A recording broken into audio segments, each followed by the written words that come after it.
Kasi pinirito na niya yung ating kikiam pang sahog sa pancit bato natin. Tapos ayan pa yung pang sahog. Oh. Kasi ito yung ating pancit bato. Bumili ako kanina. Halagang 50 pesos. Napakadami. Mga kadongsi. So ayan o. Yung ating repolyo. Ulam na yung panghapunan. Yan, nilagay na yung ating mantika mga kadongsi. Magigisa na tayo ng ating... Ayan na nga po yung ating sibuyas mga kadongsi. Nilagay na.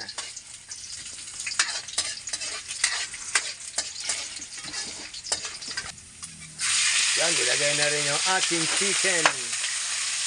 Yan.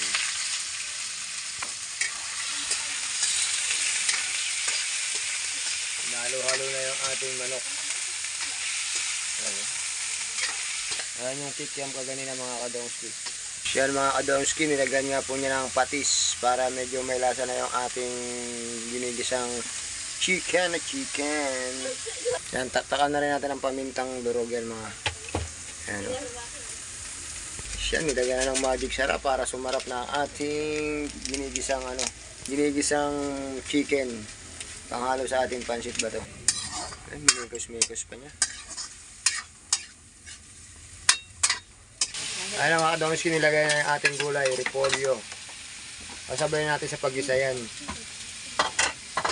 Yan, hinalo-halo na niya.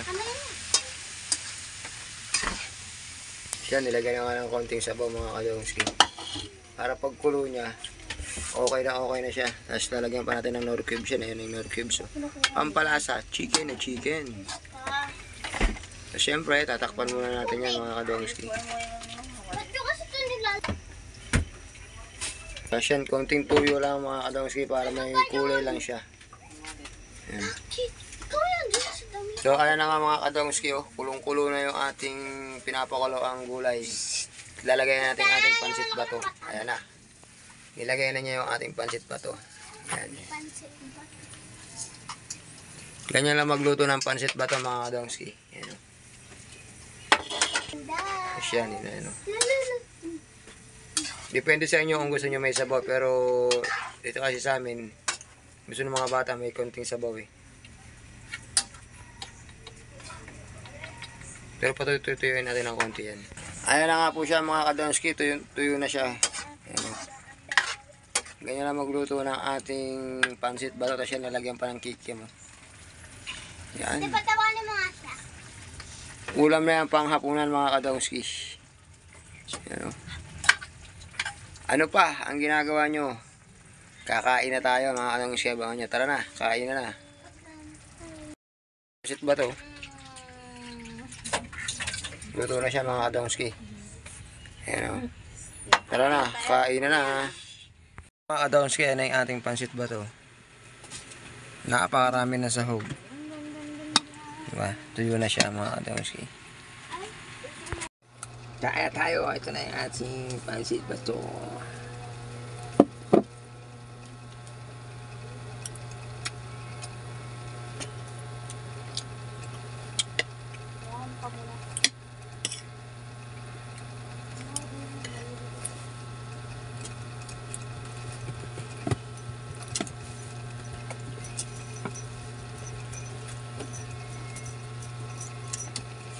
Kaya ba tayo mga kadongsi? Ang gandang gabi sa ating lahat dyan.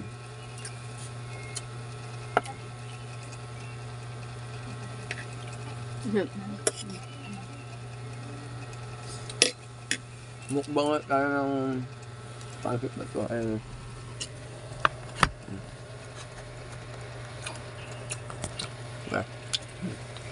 Pancit bato yan mga kadongsi. Mukbangan na. Kaya na aking kasalo.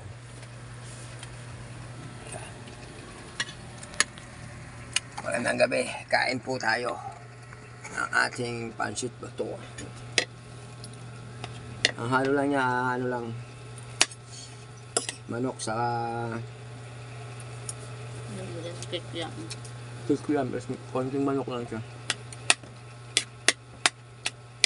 Ulam na panghapunan. Bago sa ano siya. 50. 120. Mga 130 lang siya mga kadongsi. Pero hindi naman naubos yung binili ko kasi ano lang yun eh. Yung binili kong pancit bato, halagang 50 pesos. Kalating kilo na, paarami na. Dalawang luto pa lang pala. Ilang luto pa yun. Natira na yung mga kadongski, siguro mga dalawa pa yun. Itong ano ngayon, 20, saka 15 na manok. Tapos gulay kasi 20 lang repolyo. Tapos yung kikiam, naka-stack naman yan doon sa rep namin eh. Yan yung minimerienda namin. Mga 120 nga.